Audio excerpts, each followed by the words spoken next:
Kate is a young American who just accepted a job in Dublin, and therefore, she is moving to Ireland. Her friends are organizing a farewell trip before she starts her job.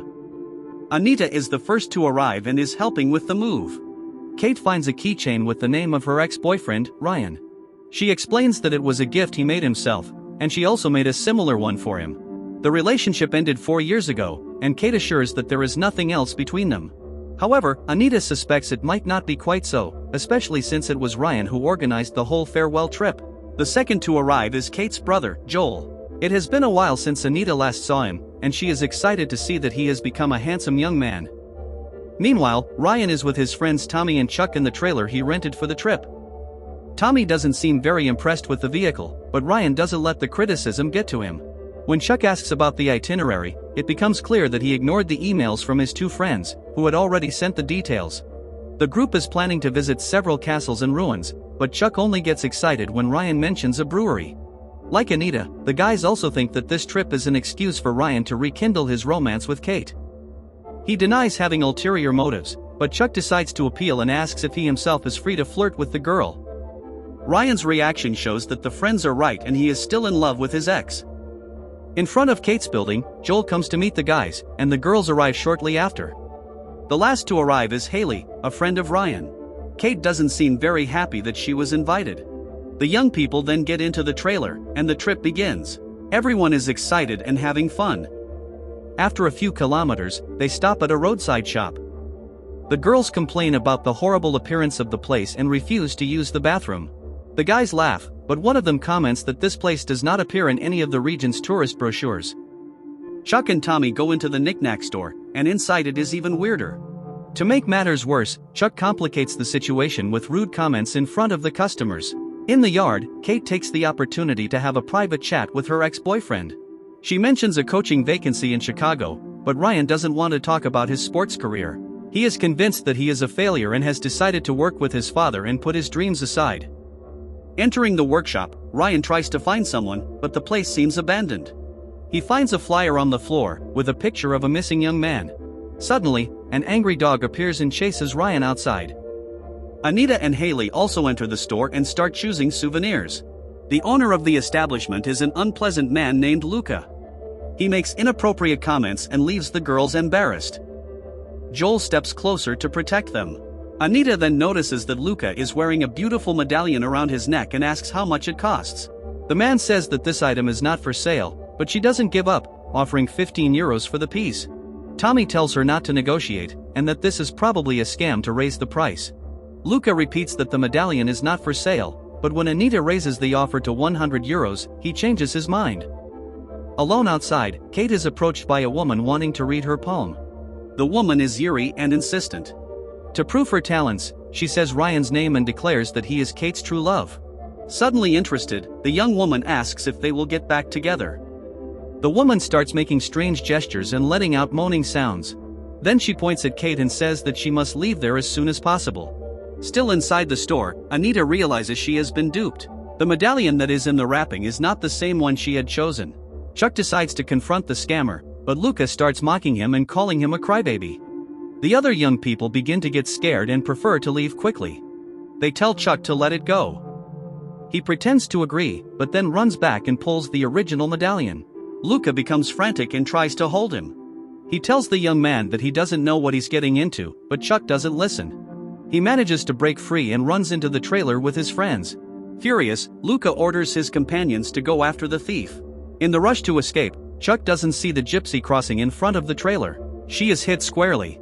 The young people try to help her, but it is too late. The woman only regains consciousness for a brief moment, and holding Kate's arm, she swears she will be avenged and that the young people will pay dearly for everything when the simok comes after them. Everyone is very shocked by the accident and there is no time to discuss it because Luca is already getting close. They return to the trailer and take off at high speed. Now the mood of the trip has completely changed, and no one is laughing anymore. Tommy feels bad for not having helped, while Kate says they had no choice. Anita wants to know what the gypsy told her and asks what simok means. Joel explains that it is the name of a huge bird of prey, but there is nothing to worry about because the creature is just a myth. Chuck doesn't feel very relieved thinking about a legendary bird with a thirst for revenge. Kate is also shaken but prefers to remain rational and states that curses do not exist. Ryan is now driving. He comments that he has never seen such dense fog. It is almost impossible to see anything around them. Haley thinks this is an ill omen. Before the others can say that this is nonsense, something hits the roof of the trailer. Tommy says it must be a branch. It is then that the rustle of wings begins to be heard as well, accompanied by a horrible cawing. Trying to stay calm, Joel firmly repeats that the simurok is not real. Ryan then mentions that they should have reached the campsite by now. In other words, on top of everything, they are lost. Joel asks to see the map and concludes that they must have passed the campsite but can't be too far away. When they emerge from the fog, no one recognizes the landscape, and not even Joel knows where they are. Very nervous, the friends start to fight among themselves, blaming each other for the situation. Kate even takes the opportunity to vent on Haley, who is the most superstitious of the group. She says that her attitude influences others and does not help at all. Interrupting the fight, Chuck points to the front of the trailer, in shock. A little boy is standing in the road, making a threatening gesture. He seems to have appeared out of nowhere, and no one has the courage to interact. Losing patience with her friend's cowardice, Anita decides to ask the boy for directions to the campsite. As soon as she steps out of the trailer, the boy runs away with mischievous giggles. Anita is standing in the doorway when the giant bird grabs her shoulders and takes her away. The attack is very quick, and everyone is in shock. Seconds later, the girl is dropped in front of the car, in the same spot where the boy was earlier. She manages to get up with difficulty and looks inside the trailer. Everyone begins to scream upon seeing the state of her face. Under their petrified gazes, the simurok returns to claim its prey before taking off again. Ryan starts driving aimlessly. The others try to call for help, but all the phones are without signal. Through the window, they see the bird still nearby, circling the road as if it is following the trailer. Joel notes that there is an emergency button in the vehicle. He says it works like a satellite tracker, so that the company can locate the car if there is a problem. But when Tommy decides to press the button, a voice starts speaking in German, and no one can understand. Ryan tries to contain the panic among them. His plan is to keep driving until they reach a town where they can get help. He assures them that they will be safe if they stay inside the trailer. However, the simurok has other plans for this group. Suddenly flying toward the windshield, it almost causes Ryan to lose control. One of the tires ends up bursting, and someone will need to get out to change it. There aren't many volunteers, and the task ends up falling to Tommy. He takes a radio to communicate with Ryan and tries to stay close to the vehicle until he reaches the back wheel. Very shaken by the loss of her friend, Kate wears Anita's medallion while waiting for Tommy to return. He is almost finished changing the tire when he looks up and sees the simurok on the roof looking down at him. Ryan and Joel realize that something has happened and go to investigate. Tommy is standing with his back to them, holding a flare. When he turns around, his face looks the same as Anita's. As the winged monster is coming back, everyone runs inside as Tommy is taken away. This is the second victim of the simurok, so it is more than obvious that the Gypsy's curse is working. Chuck takes the wheel and drives a few kilometers. After a while, Haley sees a house in the distance, so the group decides to go there and ask for help. A woman named Dina welcomes them. She lets Ryan use the phone. However, before he can make the call, Luca appears at the house. He tells Dina that these young people stole the medallion and ran over the Gypsy. Haley begins to cry and says they have already lost 2 friends to the simurok. Luca reacts with a start at hearing that name, but claims that no one can help them. The Gypsy did not survive the accident, and the curse can only be lifted by the person who cast it. This means they are all about to become bird food. Furthermore, Luca still wants the medallion back. He is armed and will not let anyone leave until he recovers what is his. Kate says that the medallion is stored in the trailer's safe, and they can return it if Luca promises to let them go. He replies that the visitors are not in a position to negotiate. He orders Dina to take Kate to the safe and retrieve the medallion while he takes the rest of the group on a forced tour up the hill. When they get there, the young people are tied to wooden planks. Before leaving, Luca says that the simurok will come to finish them off soon. Inside the trailer, Kate manages to disarm Dina and escape. Moments later, the bird is already soaring over the hill when Kate reaches her friends to help them. Chuck is the last one untied. The simurok approaches Kate, but abruptly recoils when it sees the medallion. She finally understands the importance of the object. The medallion is a kind of protection against the simurok. Suddenly, a shot is heard. They realize that Luca and Dina are back, and Haley has been hit. Once again, there is no time to help the victim before danger catches up with them. The four survivors run toward the forest and try to hide from Luca and his gang, who are still chasing them. Chuck then realizes that Ryan has also been hit in the arm. They make a makeshift bandage to avoid leaving traces. At the first opportunity to shake off the gang, the friends rush back to the trailer. Dina is lying in wait for them. She wants the medallion, but Kate throws it far away. Then she knocks Dina down with a kick before reclaiming the amulet. Ryan also seizes the moment to disarm the woman. When Dina hears the simok approaching, she begins to plead for the medallion. Faced with their refusal, her only alternative is to run as fast as she can while the bird chases her. The young people return to the trailer, and when the bird catches up with Dina, they are already far away. Joel has just graduated from medical school, so everyone hopes he will take care of Ryan's arm. He confesses that he has never done this before, and all his experience so far has been with dummies. Ryan doesn't like hearing this, but he has no choice. Joel does the best he can while Chuck keeps an eye on the sky. Kate tells them that the medallion is a talisman. By this point, no one is making fun of mysticism anymore. Looking for clean towels for Joel, Kate finds Ryan's keychain with her name on it. He is coming right behind her and feels embarrassed for having kept the gift for so long, unaware that she had done the same thing. Then Joel yells for Chuck to hit the brakes. He saw a stop ahead and thinks there might be a phone. The others ask if he is crazy to think about leaving the trailer, but he says they can use the medallion. Kate thinks it is very risky and prefers to stick to the original plan of continuing on the road to the next town. But Joel says they have no idea where they are. This might be their last chance for survival. Agreeing with him, Ryan has an idea. He says that the simok can't follow two targets at the same time. So instead of stopping, they will keep driving after Ryan gets out, and that way the predator's attention will be divided. Kate is worried about him, and they say goodbye with a kiss. Without her noticing, Ryan puts the medallion in his pocket instead of taking it with him. He runs to the payphone and panics when he hears that all emergency lines are busy at the moment. The simok begins to follow the car for a few minutes and then disappears. Kate thinks it went after Ryan. The trio turns back to rescue him and ends up being directly attacked. The bird swoops down on the vehicle and almost flips it over. Using his spray and Tommy's lighter, Kate creates a flame strong enough to drive the monster away. Joel then remembers that according to legends, the simok was created by fire and thus, it is the only thing it fears. Taking advantage of the moment of calm, the three go to find Ryan. They find the broken phone and no sign of their friend. To make matters worse, the simok is already back. They are forced to hide in the bathroom. Kate gets worried when she finds the medallion in her pocket.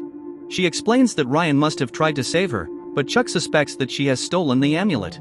The two begin to fight, and she says that all of this is his fault. Joel tells them to calm down, and Kate apologizes. Sitting next to her brother, she begins to talk about the past. A few years ago, Ryan suffered an injury that ended his sports career. This happened while he was still with Kate. He always thought that she broke up with him because of the depression that took hold of him afterward. Now she says that was not the case at all. She had met another guy but allowed Ryan to keep blaming himself. In the same spirit of confession, Joel admits he cheated on the college entrance exam. He didn't want to disappoint his family. Chuck tries to join the conversation and starts to talk about a traumatic experience he had with a cousin. Before he can go into detail, Joel hears the sound of sirens approaching, and Chuck goes to look, observing that a police car is coming toward them. Chuck says they are safe, and Ryan must have been able to complete the call. The officer's name is Seamus. Kate tries to explain the situation without sounding crazy. To her surprise, he believes everything she says and even adds some details to the story. Seamus says that he himself lost a brother to the simok's claws recently. Just by knowing so much about the bird is why he is there. Not to save the trio, but to retrieve the medallion. The young people can hardly believe that even the cop is against them. Kate is forced to hand over the talisman. Then, Seamus starts to tie them up. He regrets having to leave them at the mercy of the murderous bird but explains that he is also under the curse's influence. Only, unlike them, Seamus can still be freed. The one who cast his curse was Luca, and now he will lift the spell in exchange for the medallion. Kate takes advantage of a moment of distraction to overpower the officer. The friends manage to knock him out and reclaim the amulet. While the guys return to the trailer, Kate gets into the police car and tries to use the radio. Realizing that the simok just landed right behind the police vehicle, she tries to remain silent. At that very moment, someone responds on the radio. The bird lunges immediately, breaking the window and trying to snatch Kate's face. Joel brings the medallion to her, along with the spray and the lighter. Once again, the siblings manage to ward off the danger. But in the rush to return to the trailer, Joel drops the medallion. A few moments without protection is enough for the simurok. Kate watches in disbelief as the bird grabs her brother. Chuck has to drag her along, repeating that there is no longer any way to help Joel. He sighs in relief to see that at least she managed to find the medallion. When the officer begins to get up from the ground, Chuck prefers not to take chances. He steps on the gas and ends the problem right there. From the original group, only 2 remain. Chuck and Kate are losing hope of escaping the curse. They start talking about everything they would have liked to have done, as if their time on Earth were ending. Suddenly, a cell phone starts ringing. Realizing that there is finally a signal, Kate runs to answer. It is Ryan calling, but she can't hear him. She steps out of the trailer trying to regain the signal. Chuck is terrified and begs her to come back inside. When she dials Ryan's number, they both hear the phone ringing. The sound is coming from deep in the forest. Without thinking, Kate starts to follow it. Chuck grabs the shotgun and goes after his friend. Then Kate discovers that it wasn't Ryan calling her. Luca has his phone. It was all a trap to lure Kate to the simurok's nest. She starts to feel sick seeing where all her friends have ended up. Ryan is also among them. Chuck surprises Luca and makes him leave, leaving the 2 in peace. Kate is completely devastated and refuses to leave the nest. Chuck tries to talk to her, but she takes his shotgun. With no choice, he goes back to the trailer alone while Kate starts shooting into the air, calling her flying enemy. The simurok finally responds to the call and appears right behind her, lunging for the fatal embrace. Now Chuck is the last survivor of the group. Trying to quell his guilt, he repeats to himself that running over the gypsy was an accident. He picks up the phone and calls home, but no one answers, so he leaves a message for his father. The tone is one of farewell, and he thanks him for everything, in addition to sending messages to his mother and brother. Chuck keeps talking while driving aimlessly down the road until he sees a sign and realizes he is close to Dublin. A spark of hope appears on his face, but the joy does not last long. The vehicle's dashboard starts beeping to warn him that it's out of fuel. The young man begins to laugh nervously as he finds himself back at the garage where it all started. He tries to fill the tank, but it is clear that Luca is already lurking, still wanting his medallion back. Throwing the gas pump aside, Chuck throws the amulet on the ground and enters the trailer, waiting for the simurok's attack. The bird gets caught in the windshield, so Chuck exits the vehicle and lights Tommy's lighter, throwing it into the fuel. Upon touching the liquid, the spread of flames causes a massive explosion, destroying the entire trailer, but the simurok escapes unscathed, and unfortunately, still lives to finalize the curse.